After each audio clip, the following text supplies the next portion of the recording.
नमस्कार किसान भाइयों, हमने अपनी कल की वीडियो में भी बताया था कि मलेशिया में पाम तेल तेज़ होने के कारण बाज़ार में सुधार बनेगा। कल ठीक ऐसा ही देखने को मिला। सरसों के बाज़ार में चर्चा है कि सरकार खाद्य तेलों के आयात के संबंध में ड्यूटी को लेकर समीक्षा कर रही है। हालांकि अभी तक मात्र चर्चाएं ही सुनने को मिली है। अच्छी बात यह रही कि चर्चा ही सही, लेकिन इसने बाज़ार को सहारा दिया और भाव 50 से लेकर 100 रुपये तक सुधरे हैं। सोयाबीन को लेकर USDA की रिपोर्ट भी आई है, जो बाज़ार को प्रभावित कर सकती है।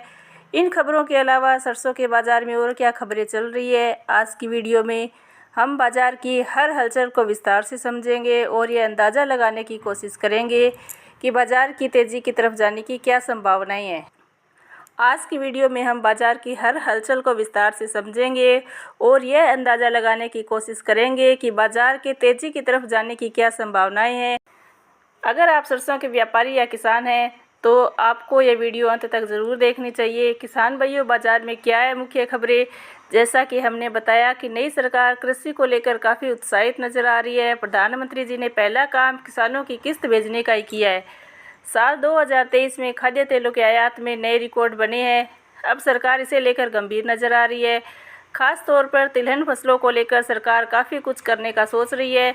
इसमें मुख्य रूप से आयात ड्यूटी को बढ़ाना और तिलहन फसलों के MSP को बढ़ाना शामिल है। सूत्रों से खबर मिली है MSP को 5% से 8% तक बढ़ाया जा सकता है। दूसरी खबर यह है कि मलेशिया में पाम तेल की सप्लाई टाइट हो सकती है। सुनने में आ रहा है कि पाम तेल की कारोबारी कंपनियां अब पाम तेल की सप्लाई को कम कर सकती है। अगर ऊपर दिए गए कार्यों में से किसी का भी क्रियान्वयन होता है तो यह सरसों के बाज़ार में तेज़ी ला सकता है। किसान भाइयों, घरेलू बाज़ार में सरसों को लेकर जो माहौल है वह काफ़ी अच्छा दिख रहा है, लेकिन विदेशी बाज़ारों में माहौल उतना अच्छा नहीं दिख रहा। ऐसा इसलिए कह रहे हैं क्योंकि अमेरिका में सोयाबीन की फसल काफ़ी अच्छी बताई जा रही है और सोयाबीन सरसों का प्रतिद्वंदी है। आपने देखा ही होगा कि भारत में सोयाबीन की रेट 2 साल पहले 7,500 के आसपास चल रहे थे, जो कि आज 4,300 के आसपास मंडरा रहे हैं। सोयाबीन में आई है मंदी सरसों के भाव को भी बहुत ज़्यादा ऊपर नहीं जाने दे रही है। इसलिए बाज़ार को ऊपर जाने के लिए किसी न किसी ट्रिगर की आवश्यकता है। अगर मौजूदा सरकार तेल तिलहन के संबंध में जितनी भी खबरें ऊपर बताई गई है उनमें से किसी एक पर भी सकारात्मक निर्णय लेती है तो एकाएक बाज़ार में तेज़ी बन जाएगी। इसके अलावा अगर मलेशिया में पाम तेल की सप्लाई टाइट होती है तो भी बाज़ार में तेज़ी बनने के आसार बन जाएंगे। DHD न्यूज़ का मानना है कि जब तक सरसों का भाव जयपुर में 6,100 से 6,200 के आसपास चल रहा है तब तक आपको डरने की बिल्कुल ज़रूरत नहीं है।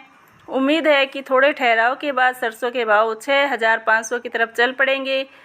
किसान भाइयों, अगर आपने अभी तक बड़ी मात्राओं में सरसों को रखा हुआ है तो इस भाव पर आप थोड़ा बहुत माल निकाल कर चले। सारा माल होल्ड करके रखने की ज़रूरत नहीं दिखती। जो किसान भाई सक्षम है और इंतज़ार कर सकते हैं वह उस समय तक माल को रोक सकते हैं।